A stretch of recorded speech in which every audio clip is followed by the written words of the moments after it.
kerak emas, aktago deb yozsa, ukam tengi bo'lsin.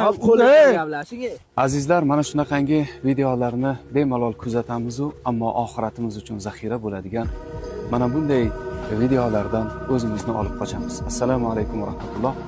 Ayni damda Surxondaryo viloyatining Denov tumanida Allohning yangi bayti qurilmoqda.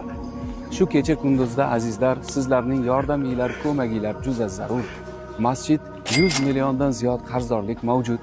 Ramazon oyida qilingan yaxshilik boshqa oyda qilingan yaxshilikdan-da 1000 marotaba ziyoda. Rasululloh sallallohu alayhi vasallam kimda kim bir masjid qurilishiga sababchi bo'lsa yoki qush inichalik masjid qursa, jannatda u banda uchun bir qasr bino qilinadi dedilar. Azizlar, shu masjidga 1000 so'm bo'lsa-da ehson qiling. Hech bo'lmaganda shu kuzatib turgan videoni yaqinlaringizga ulashing, zero kimdir ehson qilsa, siz ham o'sha savobga ega bo'lasiz. Assalomu alaykum va rahmatullohi va barakatuh. Ramazon oyida sizlarni sinashda ushbu videoni qildik. Ustoz doim hurmatda, ustoz otangga ulug'dir degan gap bor. Siz ham o'z savobga